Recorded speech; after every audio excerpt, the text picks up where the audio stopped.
Hamiltonian debate. And excellent example of synthesis.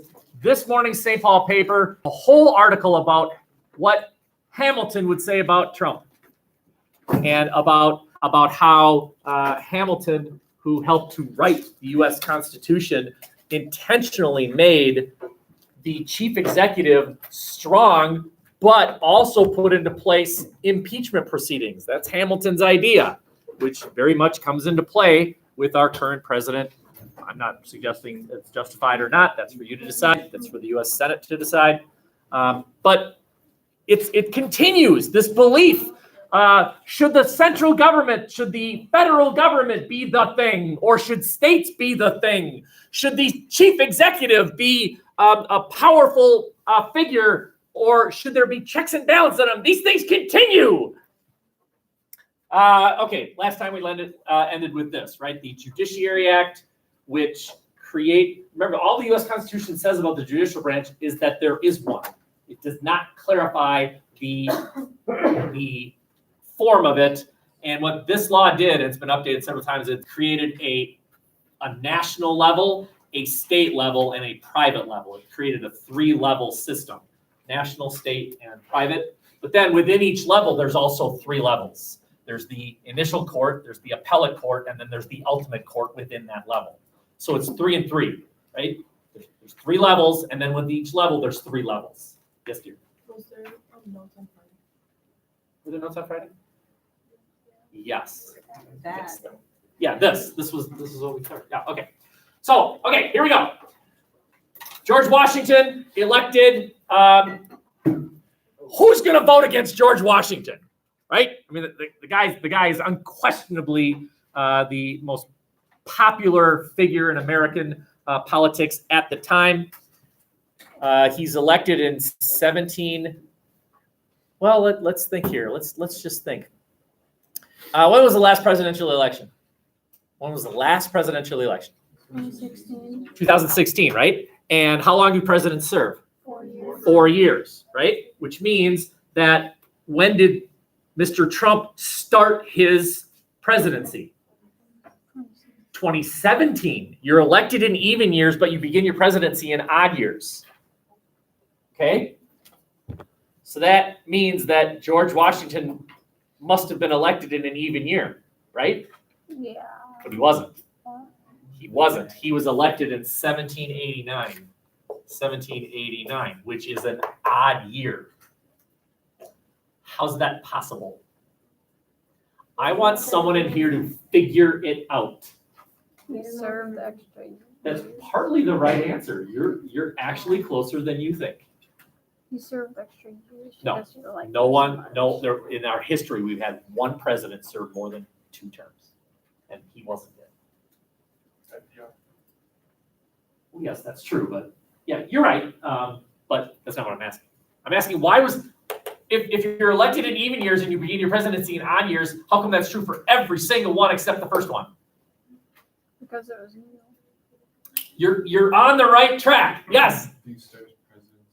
Very good. That's the answer. Very, very good, right? All other presidents replace previous presidents, right? The previous president has to sort of finish up his term, so far his, and the next president has to sort of gear up for, all right, so that when I become president in January, I'll hit the ground running. But for George, he was elected, the next day he was president, right? There is nobody to replace. He's it.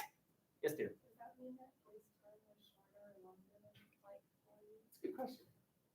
Was it longer by a few days? I don't know the answer. I've never thought about that. You thought about something that I have not thought about.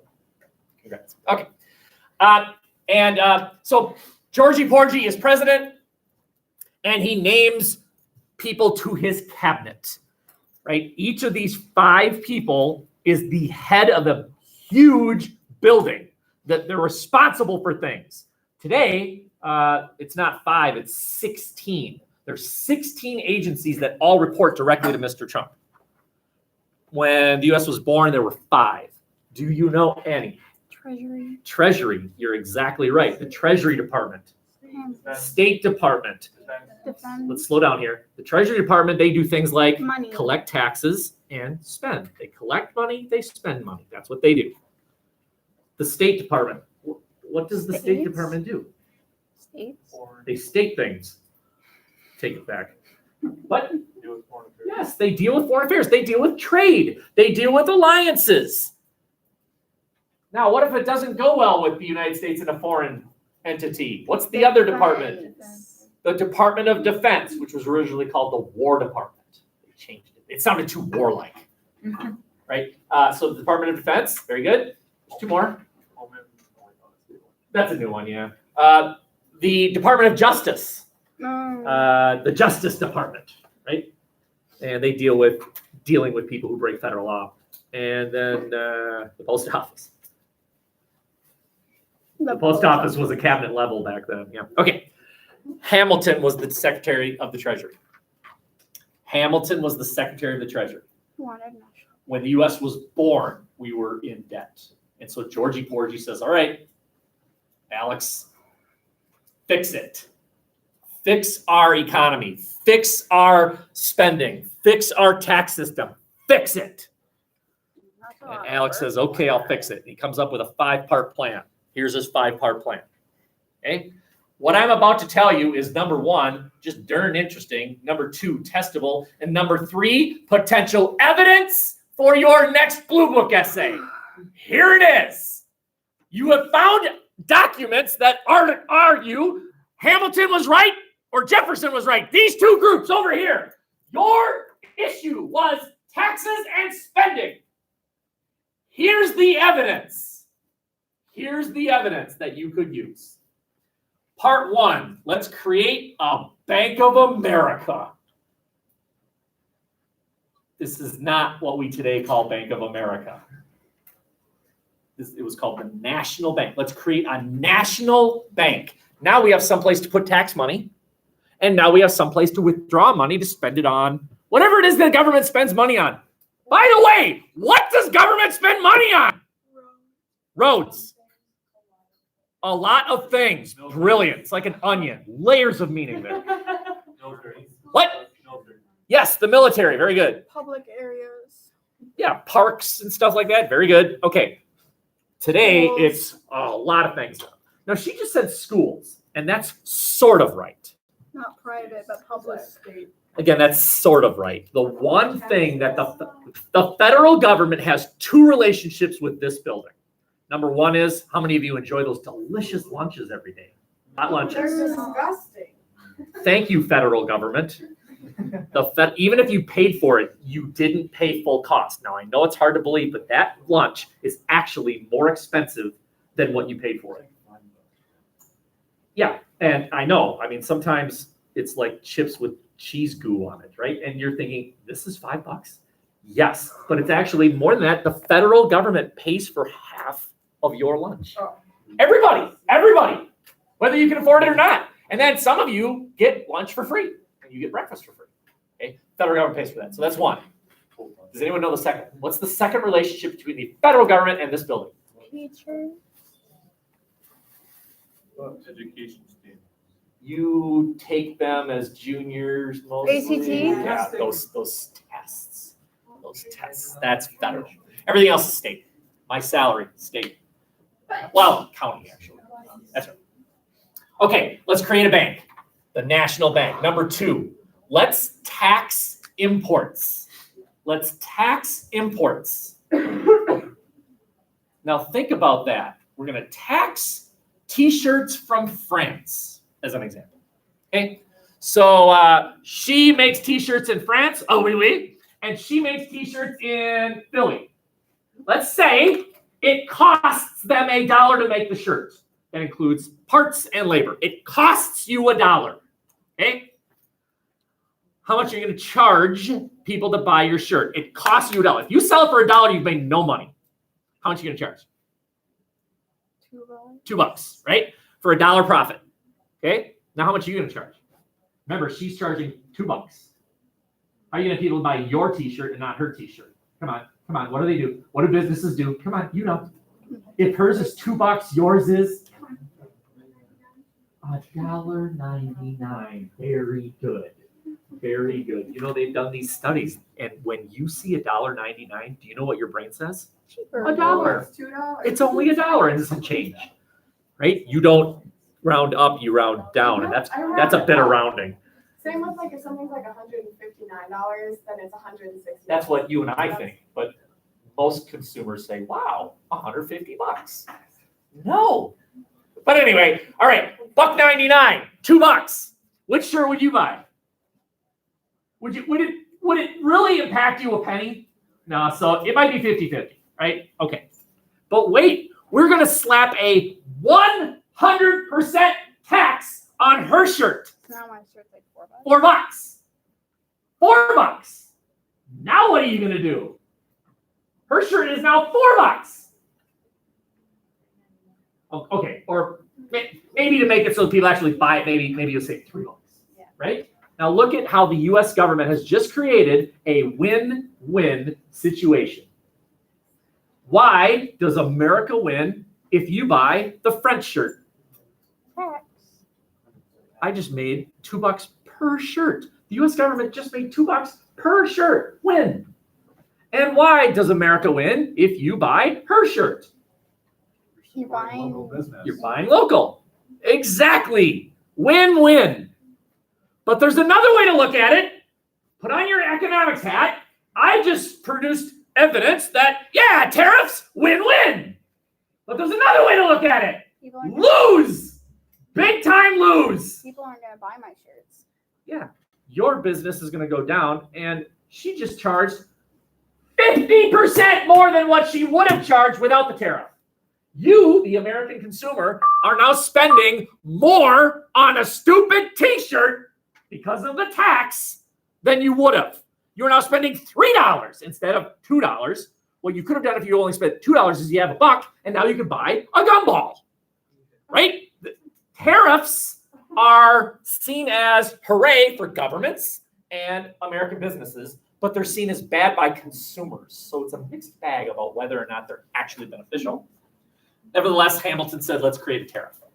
100% tariff. I'm actually not sure about the percentage. I'm not sure if it was actually 100%, but it was significant. Part 3, let's tax booze. People were angry. People rioted about that one. Again, let's create a win-win scenario here. Think it through. Think it through. We're going to tax whiskey. It's the same logic, by the way, the U.S. government uses today when they tax cigarettes. They don't want people drinking. That's right. Understand, if you buy it, it's a win. And if you don't buy it, it's a win. Think about cigarettes today. Any of you smoke? Any of you pack a day? 2? Okay, good. Stop it.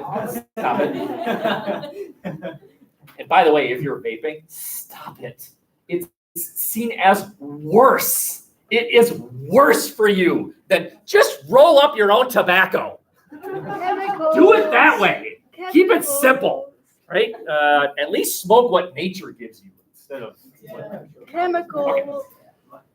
So why does America win if you don't buy cigarettes? They don't want people smoking. So the Healthier health goes Americans. up. Okay. Why is it a win if you do? They get welfare. Look, tax whiskey. If fewer Americans buy it, that's a healthier America. Yes, even back then, people recognized the dangers of alcohol.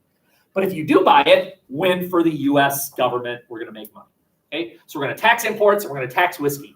A tax on a specific product is called an excise tax. E-X-C-I-S-E. Excise tax. It's a tax on a product, a specific product.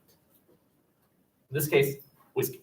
Who's angry Everybody. if you tax whiskey? Whiskey drinkers. Whiskey drinkers. Understand. Part 4. The federal government, wait, before I tell you, I have decided that these Blue Book essay grades that I've so meticulously over days upon days, I've decided I'm going to give all of you 20s. You're welcome. Now pause, all right? Think about what you're feeling right now, okay? I'm going to randomly choose you. What do you think about that idea that I just had, where I'm going to give everyone full credit even if they wrote a pile of poo essay, I'm going to give them as much credit as those of you who worked hard on your Blue Book essay, worked your butt off, and earned that 20. I'm going to give them the same grade that I gave you. What do you think about that, Jenna? You don't like it. Oh, Jenna doesn't like it. Isn't that strange? Jenna doesn't want all of you to get a good grade. Jenna is very selfish. Anybody in here thrilled? And you'd be like, sweet. By the way, I'm not. This was all make-believe. Well, if you tell us that before, then everyone can just do that on it. Exactly. Very good. Do you understand that had I done that, I would have made those of you who earned it angry and made you lazy piles of poo, I don't mean it, elated. In other words, my decision would be rewarding bad decisions. I would be rewarding bad behavior. Understand? Okay. The federal government would pay off all of the state's debts. You know, New York had debt, Virginia had debt, Massachusetts had debt. Each state had their own debt. And the federal government said, whoa, whoa, whoa, you know what? We're going to pay off everyone's debt. We're going to pay off everyone's debt. And there were states that said, sweet. And there were states that said, that's not sweet at all. That's not fair. Can you think about it? You don't have to give me a specific state, but which states would say, awesome? North. And which states would say, it's not awesome at all? I'm not asking for a region. I'm asking for a state with this type of economic situation would say sweet or not sweet. North versus South. Why though? Why would the North? Yes. Because the South makes a bunch from plants, so their debt is considerably less. I'll agree with you on the second part. Southern states were considerably less in debt. Remember, where was most of the Revolutionary War fought? North. In the North. The North had a lot more debt. They had a lot more debt. Northern states had a lot more debt than Southern states. When Hamilton came up with this decision, Northern states said, awesome. And Southern states said, it's not awesome at all. It's not fair. So again, we have the North-South divide, which will come to fruition. So we'll see where this leads. So the South's mad, so ... stay tuned. Okay. And then finally, we're going to pay off the national debt. This chart, sort of a fascinating chart, it chronicles from the beginning of the U.S. existence right up to today, our debt. Oh, Jesus. And this isn't even accurate. This is $8 trillion. It is estimated that our national debt today, the U.S. national debt, is around $25 trillion. Oh, 25 trillion. God. That's a 2 and a 5 and a 0 and a 0, 0, thousand, 0, 0, 0, million, 0, 0, 0, billion, 0, 0, 0, trillion. Okay, anyone have a calculator? Yes. Calculator? Yeah. $25 trillion divided by the American population, which is 350 million. So get rid of 1, 2, 3, 4, 5, 6, 7. Get rid of 7 O's. 1, 2, 3, 4, 5, 6, 7. 2, 5, 0, 0, 0, 0, 0. 1, 2, 3, comma, 1, 2, 3. Divided by 35. 2,500,000 divided by 35. What is that? 71,000? No, 740. 71,428. 71,428. Is that about right? That is the amount of money that each American owes to something. We'll figure out what that something is, but each one of you, if every American wrote a check for $71,000, the U.S. would be out of debt today. Yeah, but well, how much is that? Sorry, boys. Cancel each other out. Well, this is the thing that most people don't understand, and that is this, right? So I'm going to start over here with Denninger here, right? I'm fighting the British in the Revolutionary War. Can I borrow some money? Okay, so give me $1. All right. Now, I spend it on guns and stuff, and now I owe him $1. All right. I owe him $1. Can I borrow $1? Okay, $1 plus interest. So I'm gonna let's just make it simple. Let's make it $1.10. Okay. Okay. Here's your $1 plus I owe you 10 cents interest. Okay, so I owe you $1.10 in principal plus the interest, which is, let's just say 20 cents. So I owe you $1.30. Can I borrow $1.30? Okay, I'm gonna borrow $1.30. I now paid you back $1.30, but now I owe you $1.30 in interest plus $1.30 in principal plus the interest on $1.30, which let's just say is $1.50. How about $1.50? 25 trillion. Wait, how come you like been in war? I think we've been in a few wars. A lot of them, actually. Not like you. There was a rather World big War one called II. WW2, which is pretty big. Yeah, but that was like since then. It's Middle of the not whole really world. worse. Like 2005. Yes, yeah, we'll get there. I understand. Yes. So they have this culmination of all the debt, but do we know exactly who we're in debt Yes, to? we owe most of our debt to us. We owe ourselves. I bet your parents do this, right? They've got the vacation budget, but then the garbage bill comes in. Ah, crap. Well, I'll just dip into the vacation budget. And then now I owe the vacation budget, right? You got to fill that. And now here's the other thing that kind of blows your mind. Right now, the United States is about $25 trillion in debt. Could Congress create the $25 trillion coin? Yeah. It's like a manhole cover. Right there. $25 trillion paid off. Absolutely could. U.S. Congress could wipe out the debt today. So I don't think- Good question. I am not going to answer it yet. But very good question. Could. Why don't they? We're not going to answer it. Okay. Any questions here? Let's keep going. This is what made southern states accept this. Right? Southern states are not crazy about this. Here's South. Here's South. Whoop! Go get it! Go get it! Go get it, South! Your own capital will build the new national capital. Remember, up until then, the capital was Philly. No, New York. I'm sorry, I apologize. It was New York City. We're going to build a new national capital. Where? In the South. I know this is hard to believe, but this is considered the South. Slavery legal in Maryland. Slavery legal in Virginia. Let's carve out a chunk of Maryland. Let's carve out a chunk of Virginia. We don't want to put it inside any one state, intentionally, by the way. They did not want to put it in any one state because if you're the governor of that state, in essence, you're the boss of the leader of the nation. If you're the governor of Maryland and the national capital is inside Maryland, you're the boss of the nation's boss. Nope, because they carved out both. They took land away from those two states. Washington, D.C. is not in a state. It's a district. It is a district. Okay? And it doesn't have a governor. There's no governor of the District of Columbia. There's a mayor of the city of Washington. Right? They carved it out. How many of you been there? Yeah. Right. Did you go to Arlington? Beautiful. Right. Question?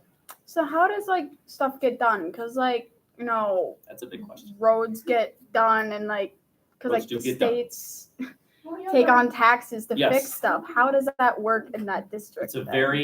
It's actually a better question than you realize. The District of Columbia has a unique government system. That's as far as I'll go for now.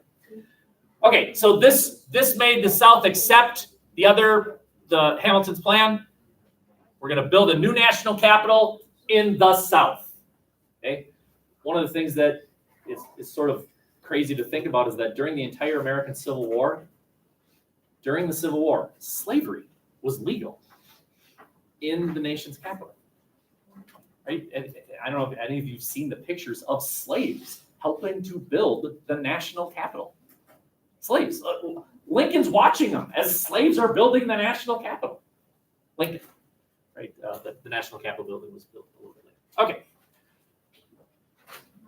Make this 3-column list, please. On the left, let's put a group called the Federalists. On the right, a group called the Durs. And then in the middle, the questions. The questions, right? And you can just kind of do this one at a time. There's no need to oops, sorry about that. Okay, so down the middle would be the question. Do any of you know who led the Federalists? Hamilton. He's the leader. You know, how come he never ran for president? By the way, don't say it out loud, but any of you know? I do. Don't say it. Don't say it. Okay. Who's the leader of the Democratic Republicans? Thomas Jefferson. Yeah, Jefferson, right? And have any of you seen Hamilton, the play? Yes. Fantastic. So good. It's so good. The play does a really good job of really showing the rivalry that these two had. Okay. Intentionally, by the way, I put Federalists on the left and Democratic Republicans on the right, because one of the things that you should be aware of politically is that if you are considered leftist, you're on the left ideologically, it means you want more federal government. You like federal government. That's what these people think. The more to the right you are, the more right wing you are, the more conservative you are, the less you want the federal government to do things. The more you want like states to do things. Okay? And that's true even today. So generally, we have right-wing Republicans or left-wing Democrats. Democrats are generally seen as more liberal than conservative Republicans. Okay? All right, next question, next bullet. Central or state government? What would the Federalists say? Central. Central. The central government should do everything. And obviously, as a result, states should take care of it. In a Democratic Republican point of view, no, states. States should take care of it. Let me talk this one out and see if you can figure it out. And if you can figure it out, just write it down. One of these parties supports the idea that we should have cities and people should work at factories. Now, those people that work at factories, they're not the owners of the factory, so we need to protect them. We need government laws that protects these employees. Government involvement in these large populated areas called cities. The other point of view says, nah. We need small farms. Everyone's your own boss. Agriculture, rural. That's what we want. We don't need government involvement. Now, can you figure it out? Anyone want to have, not you and not you. Anyone want to take a shot? Where'd you put it? Go ahead. Agriculture with Democratic Republicans and manufacturing.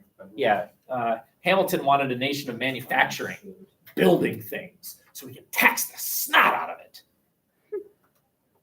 Jefferson said, no. We should be a nation of independent farmers that can run their own lives with no government interference, right? The self-sustaining farmer. Did their opinion of like wanting agriculture also have to do with the fact that they had so many plantations all over the place? Definitely. Yeah, Okay. absolutely. I mean, yeah, Hamilton was from New York.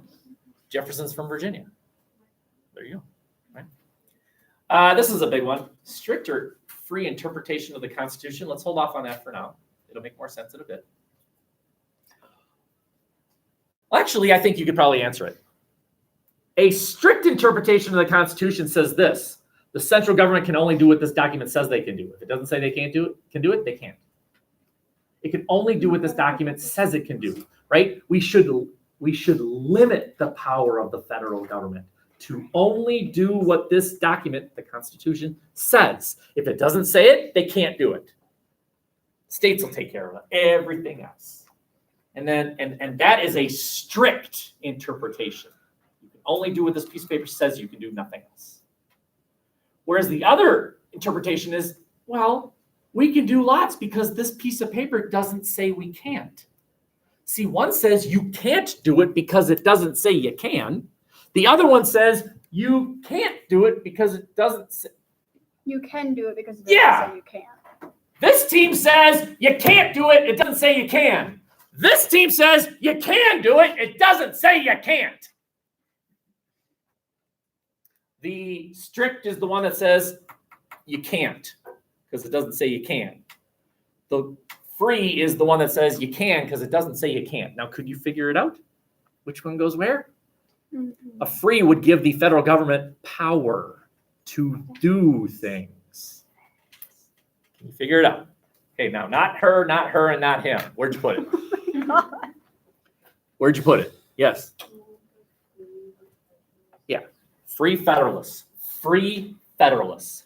There's got to be a way of remembering that. Free Federal. I got it. They both have the letter E in them. Federalists. Free. Federalists. Free. There you go. Change Federalists to Federalists. Federalists. Free. Awesome. Say they both start with F, that's a lot easier. Oh. Okay. National Bank. Yay, boo. Yay. Yay, boo. Right? Should we have taxes on imports? Yay, boo. Yay, boo. This one you might not be able to figure out quite yet, but there is a government system out there that the Federalists admired. A government system where, man, the federal government, the government in that country can do whatever it wants. Awesome. That's what we want. Which one is it? Where'd you put British? Take a shot. If you're wrong, so what? Not you. Yes. Federalists said what? British, yeah. The Federalists admired the British. My God, the British passed the Stamp Act, the Sugar Act, and this Act, Quartering Act. Ah, it's awesome. There was something going on in France, which we'll be talking about soon. Okay. Sorry, ready? What's the line? Drew a line all the way down. British, French. Hooray, boo. Thumbs up, thumbs down. Happy face, sad face. Last slide. Now, I know that you've been raised to believe the Constitution was written by Jesus and that it is a perfect document and God himself signed it. And that is not true.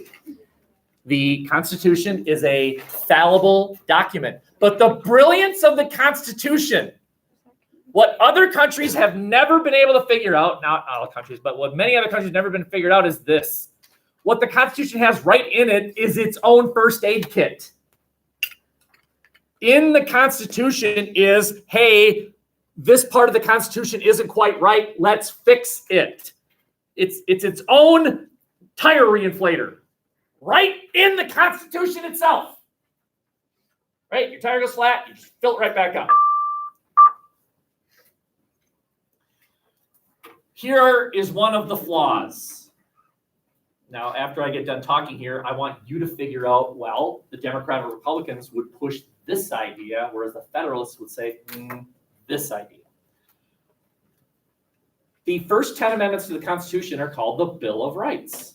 I'm sure you know your First Amendment. Yes? Freedom of speech? Do you know your Second Amendment? Right to bear arms. Right to bear arms. Do you know your 10th Amendment? No one does. No one does. Don't feel bad. The 10th Amendment says that this document limits the power of the federal government. Everything else will be taken care of by states. If it's not in this document, states will do it. Now, which party looks at that and says, awesome? Come on, think a little. The Democratic Republicans, right? They want states to do it. So it restricts the power of the federal government. All of the powers go to the states. Only states can do things like this national bank. Anyone want to try and find the part in the Constitution that says, and the federal government should have the power to create a national bank? Where does it say that? It doesn't. It doesn't. So Jefferson said, you can't build a national bank. It doesn't say you can. And Hamilton said, yes, we can. It doesn't say we can't. And who's right? I mean, Both of them are right. It doesn't say you can and it doesn't say you can't. So they're, in a way, they're both right. So we have the 10th Amendment. But we also have in the Constitution, sorry about this, but this is it, something called the Elastic Clause. The Elastic Clause is in there. The elastic clause says that the Constitution can be stretched. That's why it's called the elastic clause. That the federal government can be given power to take care of things. So Hamilton looks at that and says, not only can we must make a national bank. It is our duty. I said duty. Right? That the Constitution grants the federal government more powers than are actually listed. Hey, can gays get married? Yeah. Where does it say that in the Constitution? Which part of the Constitution says, and gays shall be able to get married? Don't. It doesn't say that. Jefferson, not that Jefferson's opposed to gay marriage. I really don't know. I don't even think they knew gay existed back then in public. Of course, people were gay back then, but it wasn't a public thing. It was just, no, it's like your crazy aunt, just ignore Nancy, right? You know what I'm saying? The U.S. Constitution does not directly address gay marriage. Now, whatever Jefferson's opinion on gay marriage is secondary. Jefferson would say, then they can't. They can't get married because the Constitution doesn't say they can. But Hamilton would say, again, I don't know this to be true, but his basic philosophical argument would be, sure they can. Sure they can, because it doesn't say they can't. Yes? Does the Constitution mention anything about marriage? Like at all? No. And Jefferson would have to say no one can get married.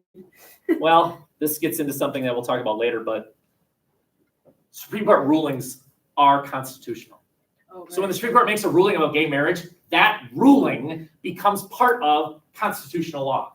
Even though it's not on the document, it's still constitutional law. Conservatives favored that, liberals favored this. Here's the battle every day in Washington, D.C. today. Democrats say, well, we need to do this stuff. And Republicans say, you can't do that. And Democrats say, sure we can.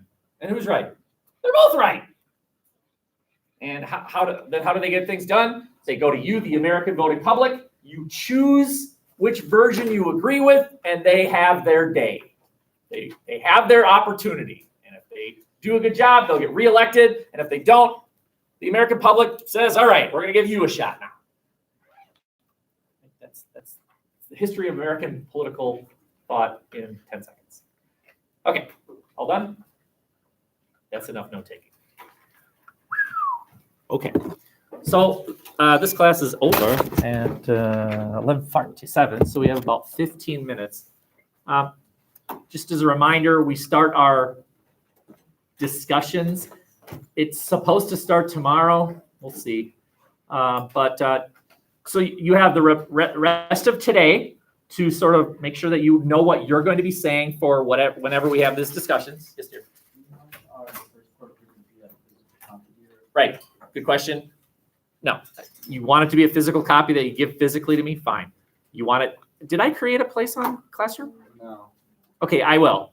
You can submit it that way, Classroom. You can share it with me. You can email it to me. I don't care. What is this for? The paper. Oh. When are we getting our blue books back? Now. Okay. Blue book. Blue book answers. All right. So, as a general observation, number one, make sure you're answering the actual question. Some of you concluded that Columbus was evil and that the Spanish were awful. That was your conclusion. No. That's not No, the your question. conclusion should be about Zinn or Schweikart and Allen. That's what this essay was about. Historians. Which version was the more valid version? And then some of you also did this. Actually, quite a few of you did this. You argued that Zinn said that Columbus was not justified and that Schweikart and Allen said, yeah, he was. No! Zinn argued that Columbus justified his actions through religion, whereas Schweikart and Allen said that Columbus justified his act. No, sorry, the other way around. Right. Schweikart and Allen said Columbus justified his action through religion, whereas Columbus justified his action through wealth. It's not that one says boo and the other one says hooray. It's one says this was the reason and the other one said, well, actually, this was the reason. Look at the comments. I made comments for every single essay. Let me hand these out and then I will call it. Ridley Day. Okay, Maisie. Is out of 20. So at the top, there'll be 4, 3, 2, 1. 4 is way to go. 3 is 2 is 1 is Katie? Noah? Newhouse? I need these back.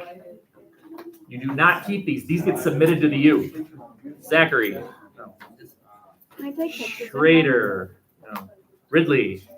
Are you allowed to take pictures? Larkowski. Cheyenne Boyd is one. Avery? No. Eric. Jenna. Riley McConnell. Brooke.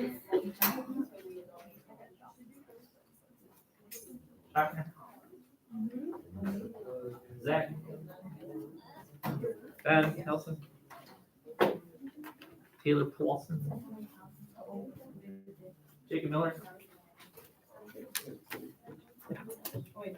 Branch. Rushton. Scramstad. Ben Verhoop. Rachel. Lars. Ian. Kai. Lauren. Riley. Chris Rose. Carson. Tyson. Jack. Trey. Ethan. Greener. Cheyenne Erickson. Robert. No, I'll come to you. Addie. Danielle Fitzrow. Addie. Hannah Thorson. Blake. Ethan.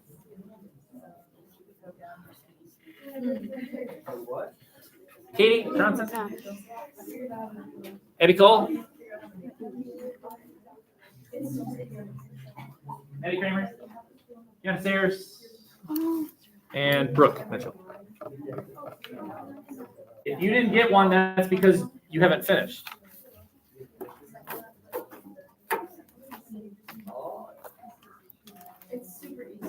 Read the comments. If you have any questions, I would glad to answer. I mean, you can take these overnight, take them home, show them off to mom and dad. Many of you have a lot to be proud of. Not that any of you should be ashamed of yourself. That's not what it's your first try. You don't know what I'm looking for, but now you do. Now you do. Stop saying I and hey, have you ever been on a desert island? Stop it. And stop saying we. I wasn't there, were you? Nope. Then don't say we. Also, don't say that Columbus's actions led to America. If it wasn't for Columbus, there wouldn't be an America. Really? There wouldn't be an America? The continent would disappear?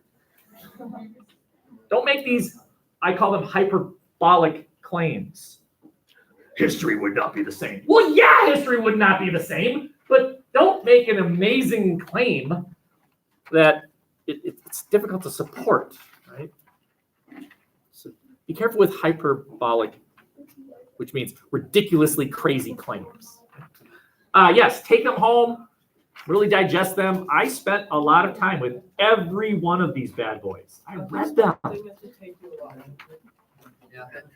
Well, a lot of you still aren't done.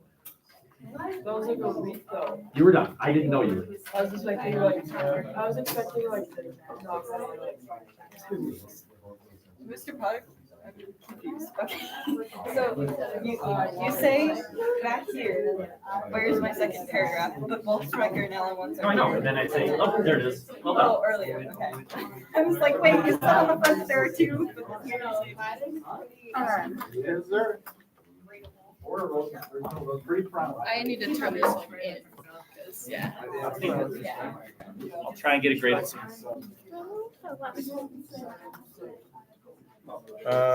Your analysis is sometimes too brief. Expand it a little bit. Well, sometimes people, when they write it, they'll say Columbus enslaved Indians, and then leave it there. What you need is that one more sentence where he says, "This proves Zinn was right." People, the essay was about Zinn and Schweikert and Allen. You can't end it with, and therefore Columbus was bad. One more sentence. That means Zinn was right. That's what you needed. Did I get a 19 or? Okay, I think it's in the grade book as a Oh. 19. You're right. Yes. Okay, I'll fix that. Okay, thanks. So wait, Yeah, you're right. You're right. so I need to fix my. Wow, okay. All right. Good work. Just a couple of things. I don't want to take too much time, but there are some very good writers in here. Those of you who got 20s and 19s, help. This is a team effort, man. Help your fellow student write. Right? You have a lot to offer. And in my opinion, helping others to write makes you a better writer. You want to learn something? Teach it. There's no better way to learn something than to teach it. Are we giving these back to you right now? You don't have to give them to me right now. I think I'm gonna go through like my documents Sit in our classroom. and then share like with me. put all the notes set into that document so I can have them forever. Yeah, whatever. Yeah, sidetracked. No, what, I asked you if I could come in 14 and 15. Oh yeah, I did. You're right. We done it? Yes. You said 47 we're done? 47. I don't care. So remember, we started discussions. I don't know about tomorrow. I'm not sure, but just be ready. And then remember, the next 2 Kias, you only have to get half credit. I'll give you full credit for the Kias that are due Thursday. Oh, yeah. Not Friday. I have school Friday. They should have gave us the Friday after Halloween. Given. Should have given. What did I say? Gave.